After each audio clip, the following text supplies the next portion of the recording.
a new beginning for other people, and I'm definitely going to give it my all, for sure, 110%. I'm going to just pull out everything in that tournament, and let's see where it gets me, you know, and that's going to be a lot of fun, man. I cannot wait, because I've always been saying, you know, ever since I had KI, I've always wanted to play locally, tournament, you know, like with all these players, and, you know, Evo's going to be like the mother of it, the mother of everything, you know, and it's going to be awesome. So, anywho, so let's start up with a little bit of workshop. Let me just show you guys some interesting stuff with Jago's instinct, because what I noticed is that when people saw the two strong kicks, the strong kicks on his instinct, a lot of people were surprised for some reason, and I thought everybody knew. So let me just clear it up. Okay, so basically when you have instinct, every single hit has, you know, counter hit frames. So you can go like this, 1, 2, 3. You can go actually 3 strong kicks, but only if the person's in the corner. If the person's out of the corner, then you can basically, it's just 2 kicks. And the second one misses. I mean, the fact that you can, you know, toss a strong. 2, 3.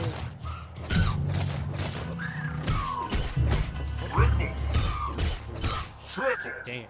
4. There you go. So, you know, out of the corner, you can only do 2 kicks. There you go.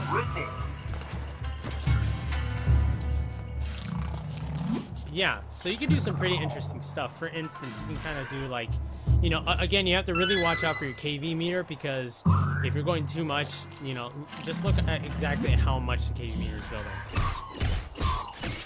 You know, that's already 4 hits. Or, excuse me.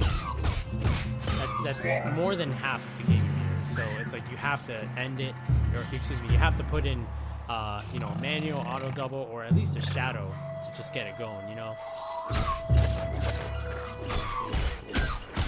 See, right there.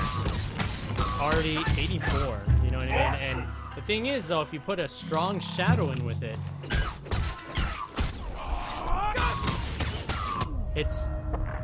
Now, I don't know if you can see it, but it's actually... No, you can't see it at all. It's actually level 2 Ender right now.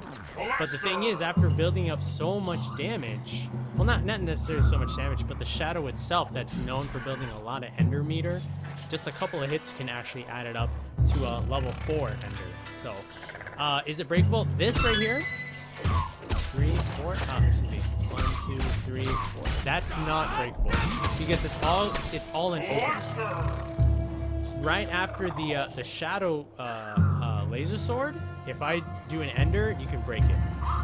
But after the shadow laser sword, if I put a manual on a double, then from there on, anything is breakable.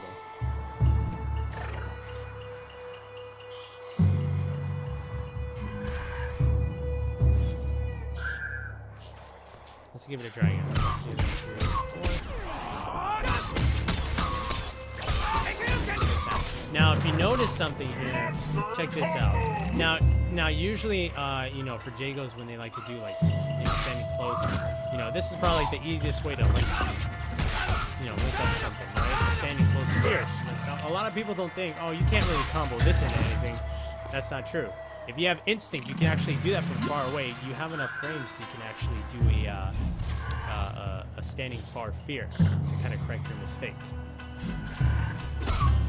You really didn't need this. Spada. This is just some interesting things you could do with instinct. It doesn't necessarily boost your damage in any way. It's just another creative way, just in case if you want to really try to trick your opponent. But then again, you know, every single hit can seem quite predictable if you don't switch it up. So yeah, that's all up on the player. This is just some pretty good ways to actually continue a combo in instinct, since you have those plus frames. Yes.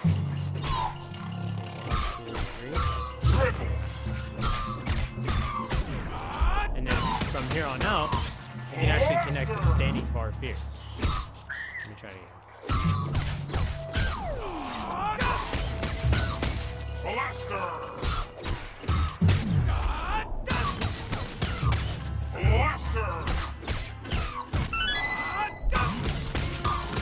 Right there.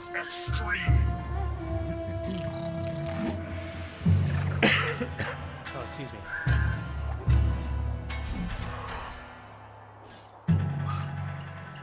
Wait.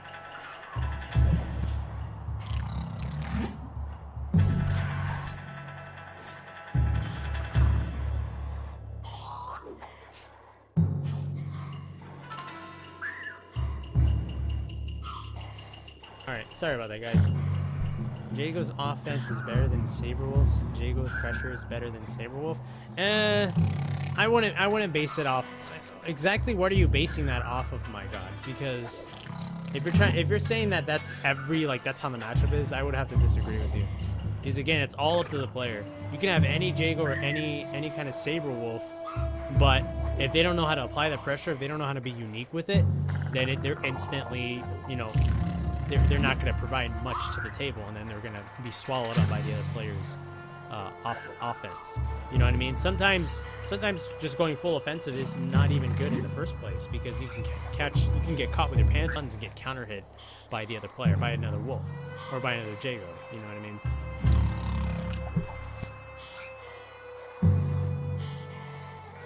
Now you see the trick with Sabrewulf's crouching jab.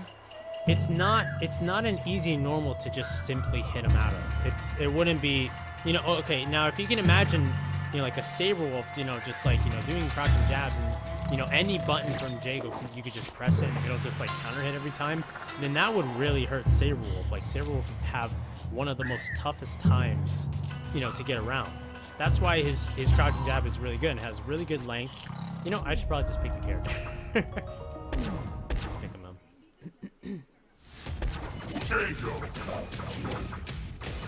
It's interesting that you brought that up. Fight on.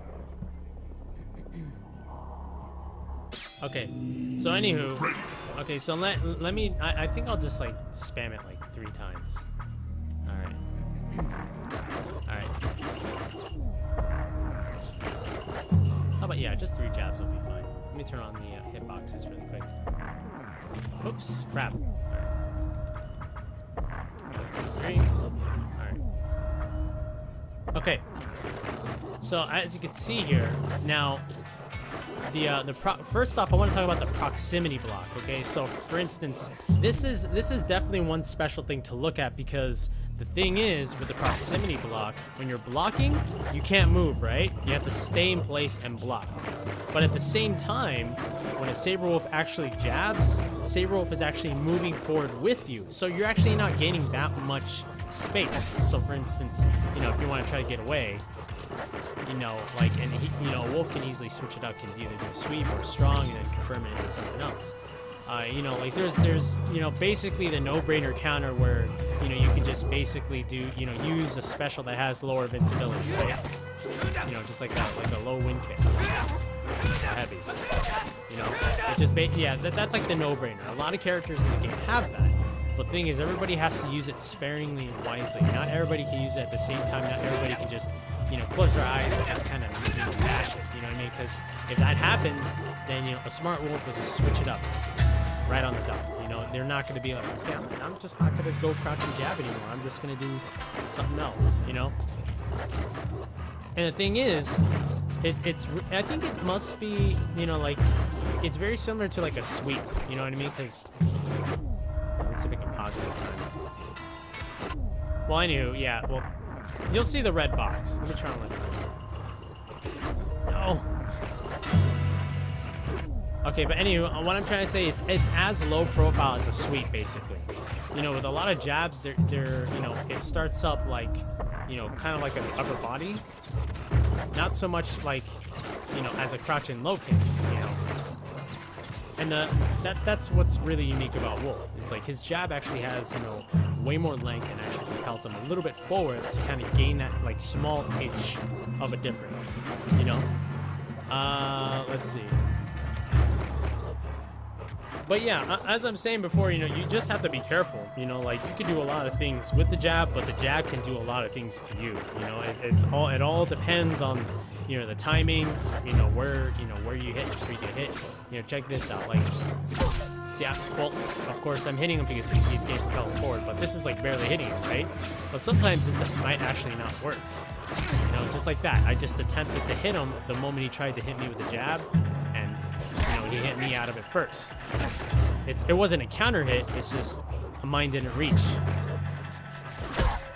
You know, but the thing is that it can reach if you just slightly do it before. But then again, these are like very, very small differences in match that you shouldn't rely so much on, because if you do try to rely on it so much, chances are you're probably gonna get counter hit, and some other times you might actually hit them out of it.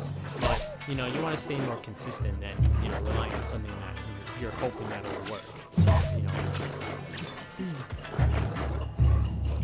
But yeah, I mean, there's a ton of things. Like this one especially. You know, you'd think like this would actually hit him out of it, but it doesn't. You know, since it actually propels Sabrewulf forward with his jab, and Jago, you know, it doesn't necessarily propel him forward. He'll actually go right back to where he started. He'll still get hit out of it. So, you know, it's very, very tricky. That's what I have to say. But let me show you guys something interesting. Character does have their own advantages. Let me show you one more thing with the instinct bar. Let's see, what was I going to show you? Let's see here. Let me turn off hitboxes real quick.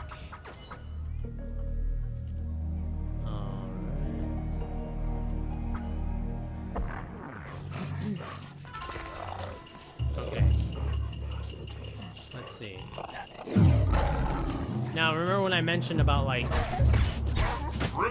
Oh, one thing I forgot to mention is on different characters, some of this is, this sequence of hits can be possible on some characters, and on other characters, it will not be. Standing heavy actually does work, but the thing is, that's good that you mentioned that, Acid.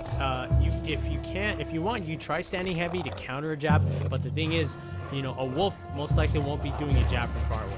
You know what I mean? They're gonna try to get right into your face, and you know, try to hit you out of anything, try to counter hit you out of any of your normals. If you try to go for a standing jab, you know, standing heavy, it's really, really slow.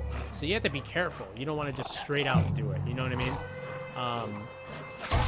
But basically, you know, that's kind of like if you're this close, you do not want to rely on standing heavy.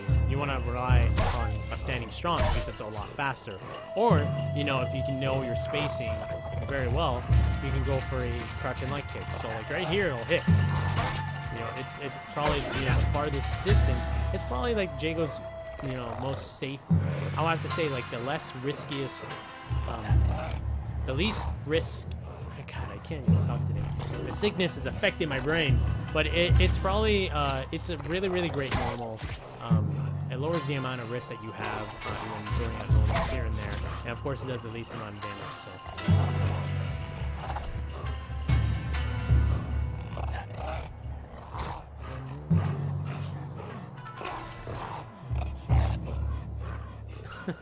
Yeah, I know, right? It doesn't matter who complains about who. In Marvel, it's just like, good luck, man. It's like, you think Sabrewulf is bad? Or what about Morgan? What about this? What about that? What about Virgil? Yeah, I haven't played it, but I sense everyone's frustrations, and sometimes I see it through the video. But anywho, so let me show you guys what I meant. So again, like this 1, 2, 3, 4, 5, right? That works on Sabrewulf because his vulnerable box is actually extended a little bit further than everyone else's. So you can go 1, 2, 3, 4, right there. That was actually, you know, that's impossible to do on Glacius, and that's actually not good to do because the thing is, once you do that.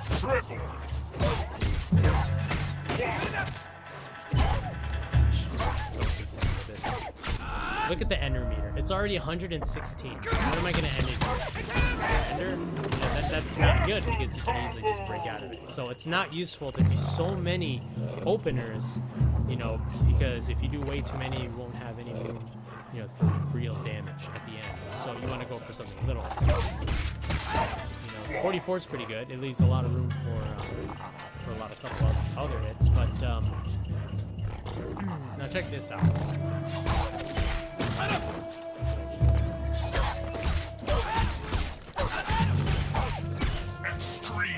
Now I remember doing this before.